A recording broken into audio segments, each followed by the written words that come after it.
Hello, ladies and gentlemen, and welcome to this. This is KocoSports.net Combat Sports News Extra for the 26th of November 2018, and I'm going to be doing a results video for Monday Night Raw. If you're listening live, please feel free to do as we always do on this channel: win, loss, or tie for Monday Night Raw, which actually finished about 60 seconds ago. Already had the show all lined up, which I set up during commercial breaks. Haven't watched Monday Night Raw live in a long while. It's probably been about 6-7 months since I watched it live. Normally watch it on record it and watch it post live, but I didn't. Watched it live. Interested to see what you guys have in the chat, so please fill the chat with as much as you want. The more that's in the chat, the longer this show will go, because I'm going to give it a loss. Just straight off the bat, there was some solid wrestling in here. I'm not going to lie, and again, I really like watching wrestling, so I enjoyed some of the wrestling on it. Some of the stories left a lot to be desired. Some stuff did leave a lot to be desired, but I'm going to give it a loss. Interesting to see what you guys in Infantry have. Please feel free to smash, bash, and trash the comments with as much bullshit, with as much comments, with much opinions, analysis as you will. Going to break down the show, and the format for Combat Sports News Extra is I'll read the results, took some notes, give my own opinion on bits and pieces. Then I'm going to have my 3 stars of the night, my match of the night, my moment of the night, so that you can take away from this review, okay, these are the things that if I don't have much time, they're the things I'm going to watch, and then I'm going to go to the live chat. So that's how the format is kind of going to work. So we're Raw, 26th November from Milwaukee, Wisconsin. Show starts off Baron Corbin, Bobby Lashley, Lio Rush, and Drew McIntyre. They're already in the ring after a 50-minute long intro of what happened last week. They then go to the Titantron. Strowman's there in hospital recovering from the injury last week. They did a good job of making it look like he was really hurt. You know, Corbin then says he will become the permanent general manager after TLC, because the stipulation of the match is that TLC is Corbin against Strowman. If Strowman wins, he gets a Universal Charity match against Brock Lesnar at the Rumble, and if Corbin wins, he'll become the permanent general manager of Monday Night Raw. So he's on there saying, look, I'm going to become the permanent general manager of Raw, because he ain't going to make it to TLC. And then Elias comes out. The lights came out. I thought it was going to be Bray Wyatt, so I put my head in my hands. And Elias came out. He sang a song for Lashley. Crowd got into it, promoting his match with Lashley, which is up next, which I thought was, yeah, got Elias on the show, covered the Strowman, promoted TLC, kind of hyped Elias and Lashley. I'll give that a pass. And then we had Lashley versus Elias. The crowd are mega hot for Elias. Elias is great. Great character work. Great in ring. Great look. Guy gets it. Really. And the thing is, again, if you told me a year ago Elias would be where he is now, you just got to give props to the guy of how much he's improved and how he's connected to the audience. You really got to respect that. Elias in the match here, really nice elbow draws the top. Got a 2 as Lio Rush pulled the referee out. Corbin then, obviously the acting general manager, made the match a no DQ. So Elias, as Elias interrupted him, and then Corbin attacked Elias. Lashley then broke the guitar in front of Elias. Then McIntyre, Lashley, and Corbin destroyed Elias, including McIntyre hitting this really nice reverse Alabama slam onto the steps, which Elias sold really well, and it looked really great. And then Lashley just pretty much put Elias in the ring and covered him to get the win. Heel heat. They're building this group of Lashley, McIntyre, and Baron Corbin. I think then maybe they're setting up for a 6-man at the pay-per-view instead of their 1-on-1. I have no idea, but they're building guys at least. And it's strange because normally they build the baby faces up against the heels, and they're kind of doing it differently this time. They're kind of building up all the heels, so that the thing is, the faces are a bit down at the minute, and there's kind of nobody you can kind of get behind, which is a bit of a concern, if you will. But, you know, Elias didn't really, he got beat by 3 guys, so you kind of go, yeah, you kind of protected Elias in a way. But Elias is a really great wrestler. I'm really enjoying what he's done in 2018. He's got to be the breakout star of the year. I know we always do awards at the end of the year, and he's got to be the WWE breakout star of the year, without a shadow of a doubt. Then we go backstage, Baron Corbin. He's saying he's stressed and depressed. He has no idea what to do, so he leaves the women's division in charge of Alexa Bliss. So Alexa Bliss is now in control exclusively of the women's division. I remember TNA did this back in the day. They had Karen Angle, Jarrett, in charge of the TNA Knockouts, which is the women's division for Impact. And that was fun. So it'll be interesting to see if Alexa Bliss will kind of keep this role. I know in an interview she did state she hasn't retired from in-ring, but until then, I think that's a good little thing for her to do. It keeps her on the program, keeps her very relevant, keeps her involved in major stories without her having to get physical, which I give props to. And then they're in a hospital with Dean Ambrose. He's getting jabs, flu jabs. He had 5 jab marks there, and he needs protection. And I quote from filth and diseases from Rollins and everyone in Milwaukee and Houston next week. He calls Rollins a lost cause, and he'll put him out of his misery for good because he's a good guy at TLC. It was a strange one. And one thing I'm going to touch upon that I think this show did well, because that's the thing, you're going to get a lot of these reviews which are all negative, this show was trash, and yeah, some of what they're saying may very well be true. I'm just giving the results and a breakdown. But one thing I did like, because I'm a very negative Nelly when it comes to location. That's a show on Channel 4, in case many of you in the UK may have popped for that.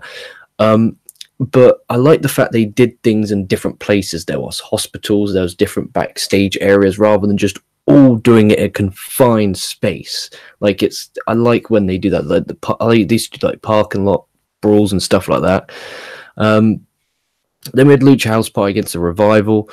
4-minute match, kind of a nothing match. Lindsay Dorado got the win with the shooting star press off the top.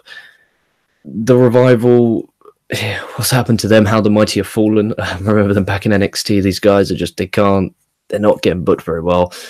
But they cut a promo during their entrance saying how it's disgraceful 3 members of the Lucha House Party are allowed in the ring, and they demanded a match, for tradition of tag team wrestling, and then he still made it through on 2 handicap Lucha House rules, which, I don't know, they've never done the Lucha House rules before when they're on 205 Live.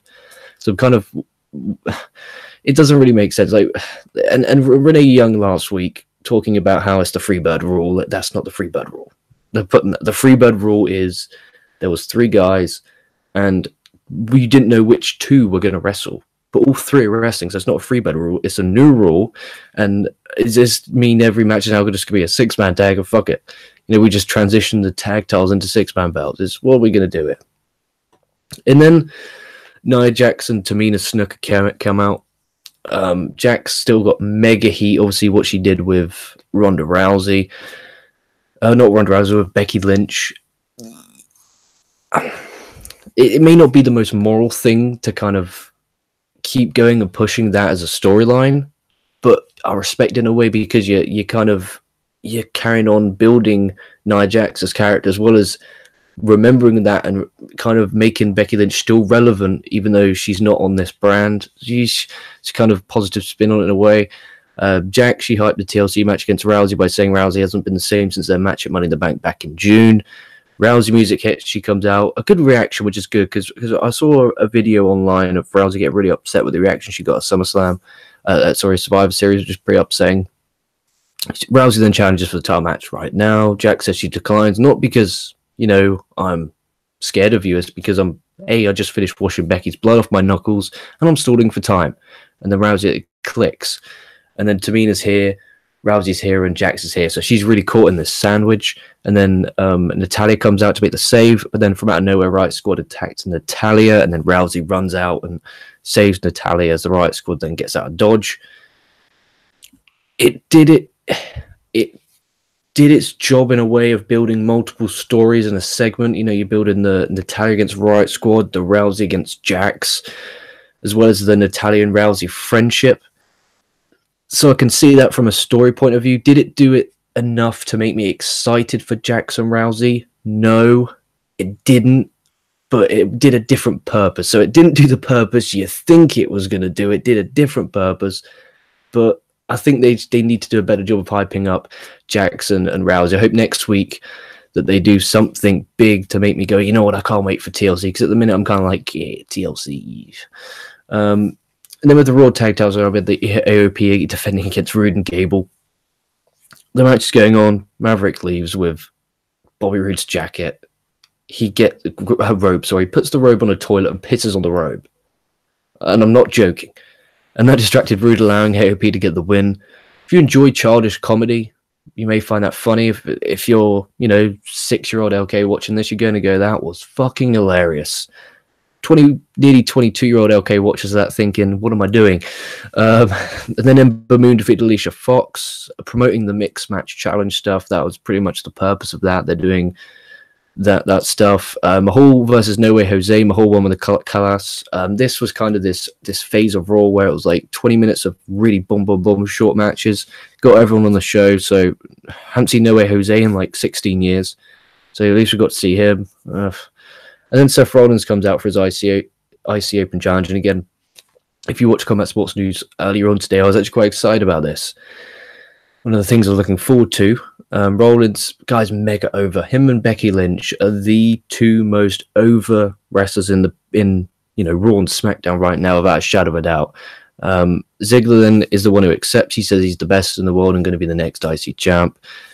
Rollins, Ziggler, they're the best in WWE, right? You're not going to have a bad match. These guys are great chemistry. The only issue is, again, we've seen this 5,000 times.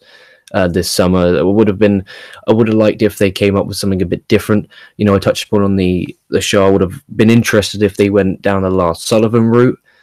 But for me, I'm thinking, again, this is how I'm thinking, that we're going to go WrestleMania wise. I think we're going to have Seth Rollins against Brock Lesnar, and I think we're going to have Braun Strowman against Dean Ambrose, because I was kind of having a look at the roster, seeing who can go with where. And again, this isn't including Triple H, isn't including Undertaker or Shawn Michaels or any of the legends that are going to pop up and have their match. Ambrose is IC champion, winning it at the win it maybe at TLC, and then Rollins goes on to win the Rumble to challenge Brock, or however they do it. We could have Ambrose as the heel, Strowman is the babyface. Strowman gets a big win at WrestleMania against Dean Ambrose in a gimmick match to win the IC title, and then push Strowman. But then again, do you want to have Strowman at that IC title level? Is the thing you want to ask yourself? And that's no disrespect to the IC title. When it's on guys like Rollins, Ziggler, Balor, it's kind of the wrestlers like back in the day when you used to have Mr. Perfect, Bret Hart, Shawn Michaels, Razor Ramon, those guys going at it for that belt. That kind of meant the workers' belt, whereas now it's kind of like the mid-card belt. But there was some great stuff in this one. Rollins missed a frog splash and Ziggler into Famous, which the crowd really bit for that near fall, which was nice. The best near fall, though, was Rollins missing the curb stomp. And I love how he went for it multiple times. I think that was great storytelling. Like, he's so desperate just to wrap it up. And then Ziggler hitting the zigzag for a good near fall. That got a "This is awesome" chant. Yeesh.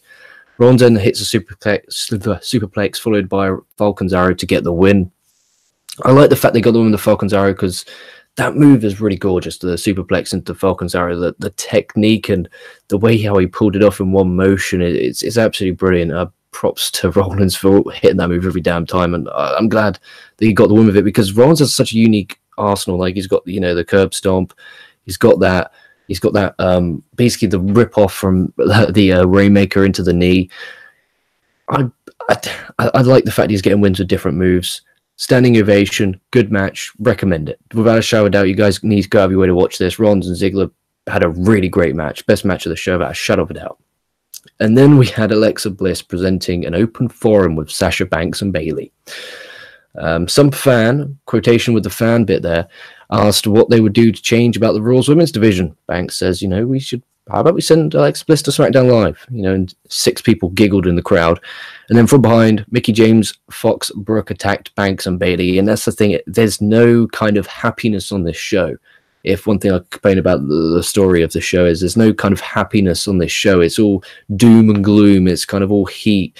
It's, the Corbin boys are attacking. It's the Riot Squad are attacking. It's Jackson, Tamina are attacking.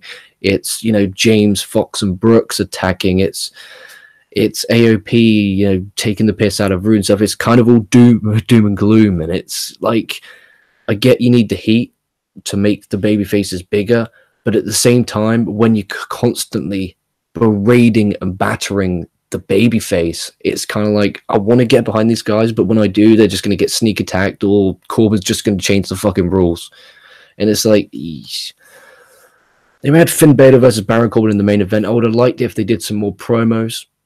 Maybe a purpose for the main event rather than just being a match. It kind of felt like, to me, watching this, it felt like a match happening for the sake of having a main event. I would have maybe preferred Ziggler Rollins go on last, but I understand why they had this last because of what happened. So Corbin, 10 minutes in, made this match a 2-on-1 handicap match. McIntyre came out. They did a cool spot where McIntyre ran out and Baylor hit a toe pick on Hilo as Drew was on his way to the ring. McIntyre hit the Claymore though, and that got the win. And then Lashley came out, attacked Baylor as well, and then the show ended with McIntyre, Lashley, Corbin standing tall over Finn Balor. If this leads to I can see this leading to a Baron Corbin. No, actually, I can see this leading to a Bobby Lashley and Drew McIntyre against Finn Balor and Elias pay-per-view match, or at least tag match down the line. But I would be up for a Finn Balor against Drew McIntyre program. I'd really be up for a series of good quality matches with these two. I think they could deliver a really good quality matches. Maybe have that over IC title. Maybe have Rollins do an open challenge next week. Like, remember Big Match Johnny Boy? He always used to do the US Open Challenge. Maybe do an IC title open challenge and then have, your your McIntyre accept and beat Rollins, and maybe have Ambrose the one who costs it for him. And then have McIntyre versus Balor for the IC title. There's lots of things they could do because this Raw roster is great. There's so much great talent on this roster. It's just this show wasn't one of the best. So my match of the night was Seth Rollins versus Dolph Ziggler. That's OK's match of the night. I've had shadowed out for the IC title. They had a really good match. It went just over 20 minutes. Really great stuff. It's Rollins and Ziggler. It's not going to be bad. The only issue is you've seen it 50,000 times within the time span of 5 months. And it's like, okay, we saw it at the World Cup, whatever, the Saudi Arabia show, they refused to call the Saudi Arabia show, SummerSlam, Extreme Rules, Money in the Bank, and everything, every Raw in between. And the thing is, it's the same as well over the IC title. It's not over different stakes. And every time Ziggler was the heel, Rollins the babyface. It's kind of like, I wish they mixed it up a little bit, but that's okay. My moment of the night was I'm struggling to think of one off the top of my mind. I did write down the Rousey and Jack segment as it building multiple angles and feuds at the same time, but it didn't make me excited for the TLC. But it's still building multiple angles, so I'll give that. That has to be my moment. The thing is, there's not many moments of this show that were that spectacular, if I could be honest with you, because I'm not going to come out and lie to you. And then the 3 stars of the night I have at Seth Rollins. That guy's mega over. Really good match, and I'm excited for his match with Ambrose at TLC. They've done a good job of building up Ambrose and Rollins, minus Ambrose in the hospital getting injections in his hips. Elias, same again. The improvement in Elias just leaps and bounds. You've got to give props. Like, his in-ring work's great, character is great, connects with the audience. The guy's great. And Ronda Rousey for the bounce back. Again, I saw the emotional video of her. She was really upset. And when she came out, she got that loud Ronda Rousey chant. You could see what it meant to her. So with that in mind, I will give those 3 my stars of the night: Seth Rollins, Elias, and Ronda Rousey. Let's get to some live chat to see if any of you guys are up at this ridiculous hour. It's 4:23 a.m. It's very, very, very, very, very, very, very bad. Very late, sorry. Where are we here? We have, again, these are the comments, the live comments of the live listeners. Okay, there's nothing I'm saying. These are the live comments. Heavy J says it sucked, plain and simple, with the exception of the Rollins match. Ashua Mathur says Rollins wins. He did win. It was a good match. I recommend people to get out of the way to watch it. Gary North says complete crap, worse than last week. I will agree the show was worse than last week. Anna Brown says, what's up, LK? Long time no see. How you doing, Adam? And he says the Revival needs to leave instead of wasting their talents. They just need to be booked better. I think that they're trying to, instead of booking them as, hey, we need to be traditionalists, we are traditionalists, and, I'm not going to abide by any of these bullshit rules. We are going to have tag team matches with tag teams. I don't get this 3-on-2 stuff. That's me. That's neither here nor there. I don't understand, and I probably never will, some of the logic behind the W, but they get the Lucha House Party in there. They're getting their stuff in. I just wish they wouldn't use an established team like the Revival to get them over. And that's what one of the only baby faces who won this evening were the Lucha House Party. So hopefully next week they bounce back, because like they said in the live chat, it wasn't as good as last week's. I will agree with that. But overall, there was some positives. I try and look for the positives as much as I can, due to reasons. But yeah, my match tonight, Rollins Ziggler. Biggest takeaway is give your time to Rollins and Ziggler. Find it. If you're watching on demand, it's about 2 hours in is when this match takes place. I definitely recommend you guys to go out of your way to watch that one for sure. It was a really good match. We'll be back tomorrow with KocoSports Combat Sport News. Cover the news for tomorrow, and as well as a results video as well for SmackDown Live once SmackDown Live finishes. No show on Wednesday. Wednesday I will be taking off because I go training on Wednesday, so I will not be able to do that on Wednesday because I'll be battered, bruised, and lying in that bed sleeping like a beauty. So don't mind, guys. Thank you so much for watching. Like, comment, and smash that subscribe button. We'll be back again every day minus Wednesday. Like, comment, subscribe. Stay safe, stay well, and I'll be catching your asses down the line.